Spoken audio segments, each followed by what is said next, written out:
Howard Shannon and I sat in the office and had Bob Boozer wait out in the hall while we talked about whether or not we were going to take him, and this was in August. Iowa State, he was interested in Iowa State. They didn't recruit him. Nebraska didn't recruit him. And he's a long, lean guy. I told Howard Shannon, I said, Coach, this guy, he's a young colt. He's going to grow 2 or 3 inches. Everybody said he couldn't play outside, and he was undersized postman. Well, of course, history showed that he could play anywhere.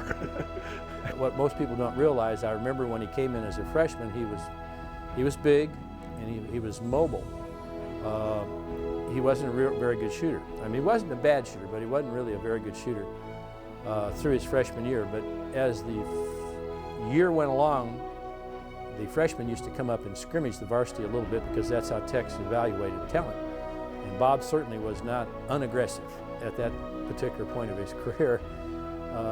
But the greatest thing was that when he came back as a sophomore to start that season, he had developed himself as far as his shots were concerned, and he became a really great scorer. Ernie Barrett took me aside and worked with me after every practice, one-on-one. He showed me different things to do. I had just come back from playing in the Celtics, and Boozer was kind of tentative. He was not physical like he needed to be for being 6'8" or 9" in those days, and I'd knock the daylights out of him. He'd go in for a layup, and I'd have him on the floor.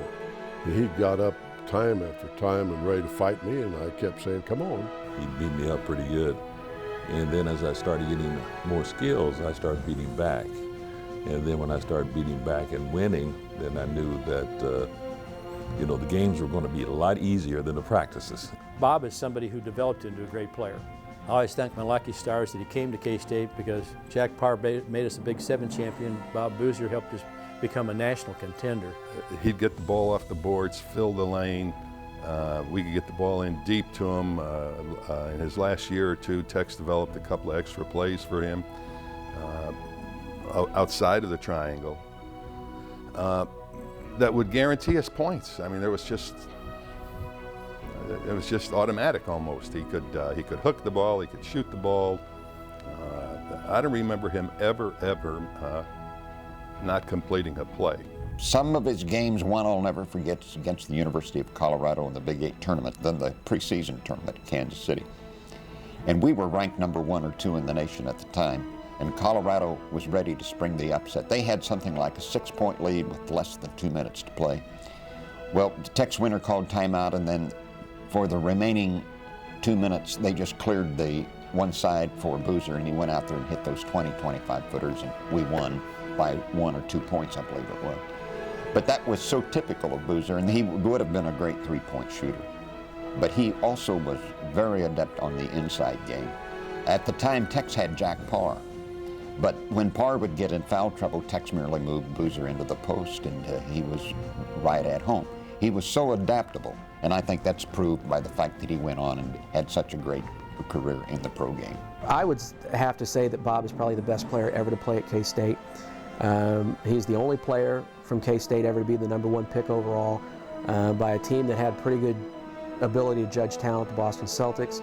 That front line with Parr and Boozer was incredible, and anyone around college basketball at that time from coast to coast would say, wow, that's the best front line in college basketball at that time. And in all-time K-State history, I'm hard-pressed to find a better front line than those two. Bob Boozer is one of the finest players that I had the privilege to play with or against, and a privilege now to call friend and a great teammate. And he is another guy who I think on a national level is underappreciated. You could say he was one of the 3 or 4 best players of his era in the entire college game in my mind. Brings a little emotion to me because I think an awful lot of Boozer. He was my roommate for a couple of years. I still think the world of him. Just a great, outstanding player and an outstanding person.